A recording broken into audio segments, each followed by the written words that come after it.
Sup sa inyo mga par, so ngayong araw nga nakatakda yung alis natin papuntang Aklan. Dahil doon nga nakasayin yung pinagtatrabahuan natin. At mula dito mga par, dito sa amin sa may Caloocan, ay kailangan natin bumiyahe mga par papuntang airport. Dahil doon naman tayo sasakay ng tricycle guys papuntang Kalibo, Aklan. At dahil wala tayong service ngayon mga par kasi ginamit ni daddy yung chopper natin, ay eto tayo ngayon, tamang commute tayo guys. Pero sa totoo lang guys na mas gusto talaga mag-commute dito mga par kasi namimiss ko na talaga yung Maynila. Ayan, so kaso yung Maynila guys mukhang hindi yata tayo na miss. Ayan mga par, kasi sobrang tagal ko din kasi hindi nakauwi, mahigit 6 months talaga ako dun. Kaya naman mga par, na miss ko talaga yung ingay ng Maynila pre. Lalo na ang pagsakay sa jeep pre, kasi hindi na ako nakakasakay ng jeep pre simula nung nagkaroon kasi tayo ng chopper na hindi na tayo nakakasakay ng jeep dito mga par. So ayan, alog-alog talaga tayo dyan par. At dahil 3 taon tayo mahigit na hindi nakakasakay ng jeep pre, so ito na nga, sumakay na ako ng jeep pre. Grabe, sobrang alog talaga mga par. At syempre hindi masusulit yung pag-uwi mo ng Maynila mga par pag hindi ka nakasakay ng LRT par. Ayan, may ticket na ako dyan pre dahil gusto kong sumakay nga ng tren par. Ayan yung ticket ko pre oh. Mukha nga akong baguhan dito pre kasi tignan mo, nagbibideo ako sa loob ng istasyon pre. Pero ayos lang yan, hindi naman ako nahiya mga par kasi naka face mask naman ako, hindi nila halata na vlogger tayo par. Vlogger tayo pre, kaya dapat may camera tayo dyan par. So ayun nga mga par, habang naghihintay tayo ng tren paparating, ayan binidyohan ko naman tong papalis na tren mga par. So ayan, tamang video tayo dito mga par, sabay ako pawis na pawis. Ito na, tamang punas talaga tayo dito ng pawis mga par. Grabe, kanina fresh na fresh pa ako, bagong ligo pre. Ngayon tignan mo naman yung itsura ko pre oh, grabe na to par, parang ano, para na akong ewan dito pre. Tignan mo naman yung itsura ko, kanina bagong ligo yan par. So nandito pala tayo ngayon par sa Blooming Treat. Dito tayo nagsimulang sumakay ng tren papuntang Baclaran naman pre. Ayan, dahil so medyo matagal yung pagdating ng tren pre, tamang video muna ako dito sa paligid. Buti na lang kamo mga par na konti lang yung mga pasaherong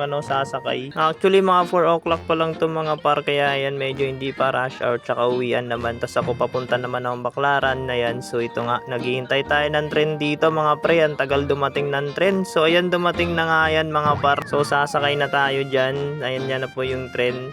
Ayan, medyo nahiya po akong mag-video sa loob ng tren mga par. Baka isipin kasi nila pre, vlogger tayo nakakahiya na Buti na lang naka-face mask ako dito mga par. So nakababa na nga tayo pre. Ayan, nakababa na tayo dyan sa Baclaran mga par. So ayan yung video natin, medyo magulo pa. So nakikita ko dito ng Jollibee at nagutom nga ako pre. Niisip ko naman mamaya pa naman yung flight natin. Nag-decide muna ako dito na kumain muna pre kasi medyo nagugutom na rin tayo. At mahaba pa naman yung oras natin dito mga par, kaya ayan, kakain muna tayo. So binidyoan ko yung sa baba pre. Ayan, ang daming tao talaga dito sa Baclaran nakakamiss talaga dito. At ilalagay ko na nga yung ticket ko pre, sasauli ko na to par. Dahil tapos na natin gamitin yung ticket natin, isasauli ko na to mga par. So ayan, focus muna kayo dyan sa bag ni kuya. Ayan, kulay pink yan mga pre. Ayan, tignan nyo muna. So ayan, sinauli ko na nga dito pre. Doon ko na pinakita ng buo, baka kasi isipin nila nagbablog ako Pero hindi naman talaga mga par, nagbibideo lang naman ako dyan. So dito nga yun pre, ayan, dyan ako dumaan.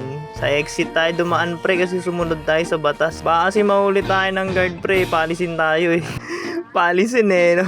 Guys, yun yung exit. Sinundan ko lang sila kahit medyo hindi ko alam. Ayan, pababa na kami dyan mga par sa may Baclaran. Ayan, so pagkababa natin dyan mga par, ayan, nakita na natin yung Baclaran. Grabe, ang daming jeep mga par tapos ang dami nagtitinda. Ayan, so nandyan tayo tumambay kasi nag-yosi ako dyan Ayan, so ang daming tao mga par. Grabe ang ingay dyan, nakakamiss talaga yung Maynila Alam mo talaga, taga-probinsya ako Matagal kasi talaga hindi nakauwi pre. Halos 5 taon na ako nandun sa probinsya pre. Ayan, ang laki ng pinagbago ng Baclaran ngayon pre. So ito na nga, papunta na tayo pre sa sa Jollibee. Ayan, mag-Jollibee muna ako. Jollibee baka naman. Ayan, nagugutom na kasi talaga ako par. So si kuya dito nakaharang dahil sa matinda niyang prutas, dumaan ako sa gitna niya. So naglalakad tayo papuntang Jollibee pre. Grabe yung ilog nila pre Ang linis ng ilog nila dun pre, nakita nyo naman. So ayan, papunta na tayo dito pre sa aking Jollibee kasi nasa taas kasi yun par So papasok muna tayo dyan par. So sabi ko dyan sa guard, magja-Jollibee ako kasi bawal na pumasok, sarado na kasi yan pre. Ayan, sarado na, kaso second floor yung Jollibee kaya pumunta ako ron.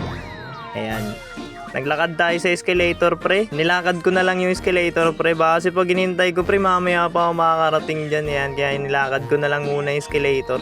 Kahit pababa yan pre, dyan ako dumaan par.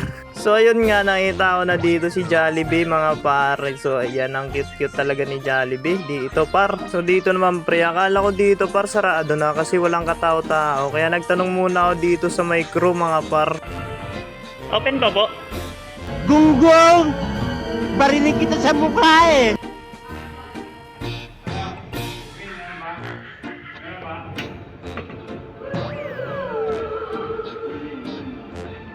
So dito mga par, tamang sinyasan na kami dito ni kuya para hindi marinig ng iba na bukas pa sila. So dito nag-order na nga ako dito mga pre at tamang waiting na lang ako dito sa order ko. So makalipas nga ng 5 oras pre, dumating na yung order ko. So dito guys, tapos na nga tayong kumain at medyo nakaramdam na rin ako ng pagod kasi sa sobrang haba ng binyay ko. Ayan, naisipan ko ditong mag-book na lang ako ng Grab or kaya yung Move It para isang diretsuhan na lang ako papunta dun sa airport. So habang iniintay ko dito mga par yung binook ko, ayan na tamang video muna ako dito sa paligid. Ayan.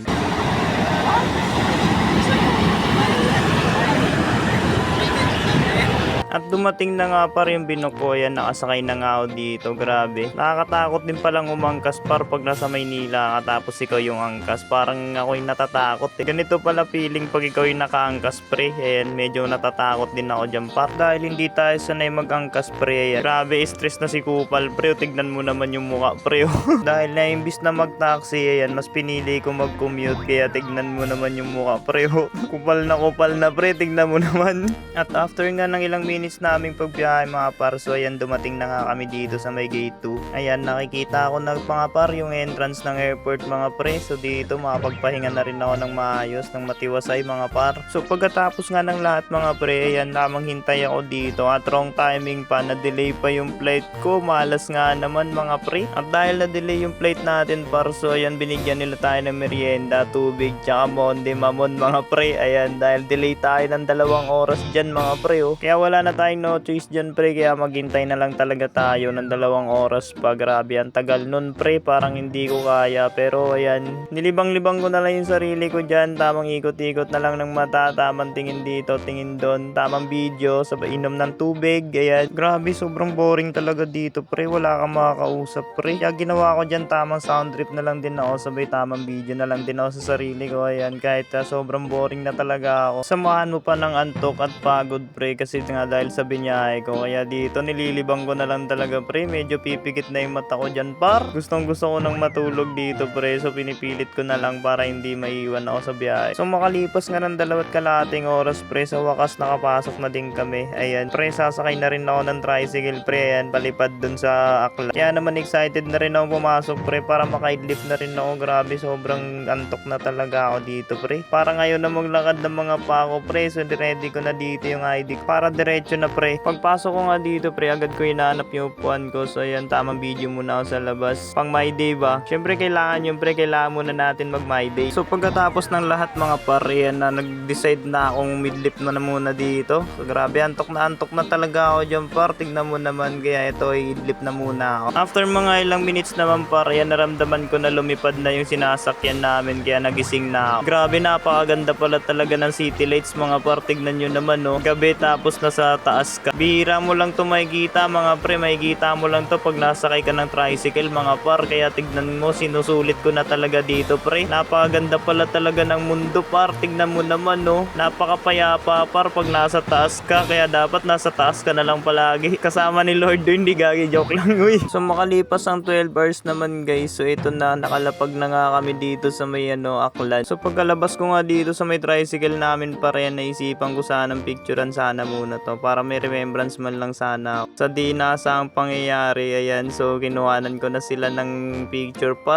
Yung tricycle namin dyan paro, ang pogi. Ayan, pwede lagyan ng sound system yan pre dito sa magkabilaan par. Ayan, ang ganda talaga niyan pre. So syempre, matapos ang lahat mga pre, nakalapag din tayo ng safe. Nakarating din tayo dito ng ligtas mga par. So pagkalabas nga natin dito mga pre, ayan, hinintay ko na lang dito yung sundo ko. Ayan, dahil 2 araw pa siya bago darating mga par, kaya dito muna na ako maghihintay sa labas ang daming mga naghihintay sa labas o mga homecoming alumni. So hahanap tayo dito ng maupuan mga par. Ayan, habang naghihintay tayo sa sundo natin. Isa o nakabugati pang blue. Pero grabe talaga yung pre, buti safe kami nakalapag pre. May hindi kasi inaasahang pangyari pre. Wag na natin yung pag-usapan. Pero sige na, tuloy na tayo. Ang tagal ng sundo ko dito par. Kaya tamang lakad-lakad na muna tayo. So makalipas nga ng isang taon dito par. So dumating na rin yung sundo ko. Ayan o, yung kulay pink na ilaw. Grabe, ang bilis mong dumating. Ang bilis mo mag-respo. Solid talaga tong sundo ko na to. Ang bilis ng respo mga pre. Sabi ko sa kanya yung tangke dadalhin, yung tangke ng gasol kaso hindi lalapar motor. Ayan o. Oh guys. So guys, kung nagustuhan nyo yung video natin sa ating maikling vlog, ay na huwag kalimutang i-share at mag-iwan ng like guys. Ay na maraming salamat sa inyo mga pre. Hanggang dito na lang, magkita-kita ulit tayo sa ating next na mga video pa. Ay na maraming salamat sa inyo mga par. Mahal ko kayo, mga kupal kayo pre.